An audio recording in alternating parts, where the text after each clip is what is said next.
All right, well, I pressed the wrong button, so we're now going to have two videos for how to do this.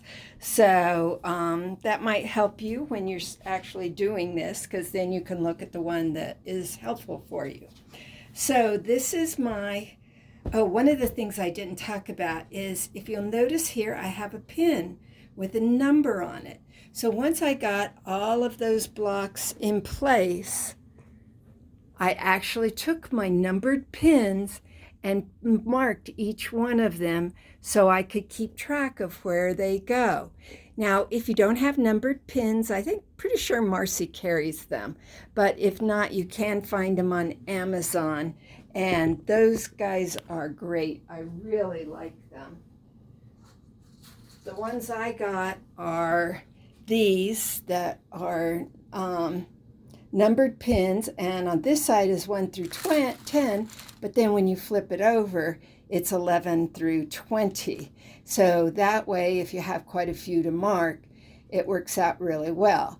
I've actually used, so I've done, if 20 is not enough, then I can do 20 and a 1, a 2, and so on, and play around with it that way, or work in sections in your quilt also works.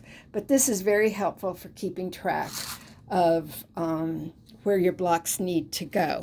And I put them in the middle so that way, other than for pressing, you're good to go as far as it not being in the way of making of any of your seams. So let me tilt it down just a little bit. So what I want to show you is sometimes once you've squared up your block, you'll notice that the sashing, because what you do when you're cutting your sashing, let's go over that, is you measure all the sides of your blocks, and then you figure out which one is the smallest one. In my case, the smallest one was 9 1/4. So once I figured that out, I tried to get my blocks as close to that as possible, although some of them were a little bit bigger. When you're sewing something that's larger to something smaller, it'll ease in pretty well unless it's a huge amount. So what I like to do, so you can see on this one, it is slightly bigger on the block itself. But if you pin both ends,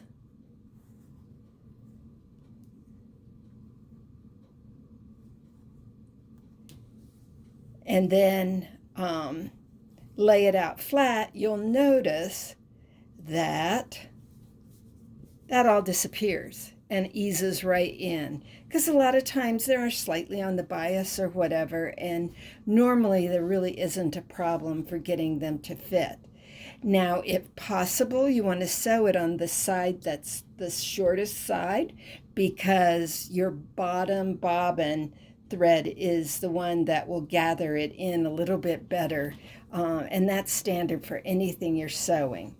But because we have 2 points here, that makes it a little more tricky, because when you pin it, you need to know exactly where that point is, and that's hard to do when you're on this side. So in this case, I would still go ahead and sew it on this side, just being aware to keep all the edges tucked in and close together. And a lot of times you can give your sashing a little tug as you're sewing it to make sure that all that ease is being caught up. Now, on the ones I sewed already, a couple of those were actually a little bit bigger here than the sashing, and it all fit in there nice and smoothly once it was all pressed out. So it's really not anything you need to worry about. So the thing that you want to figure out for your sashing, of course, is what size to make it. And for this quilt, so on the sample quilt, which I have right here, the sashing is actually finished 1 inch, which means you need to cut all of your sashings to go in between your blocks at 1.5 inches. So once you've figured out how to do that, cut all your strips, then what you want to do is I always start with the verticals first and cut those. So that would be the width of your block. Wait to cut your cross sections until you have those all put together, because then you do the same thing that you did with figuring out the size for the sides. On your cross pieces, you measure each of those edges on the quilt, and mine's just laid out. It's not actually cut to size yet, but you measure all those edges and say, okay, the whole thing is, let's see if it's 4 times 12 by, plus your sashings of 3 inches, 48, 51 approximately. So you measure each of those, and your sashing across should be about 51. Now, once you get that done, then we're going to be doing the borders next time.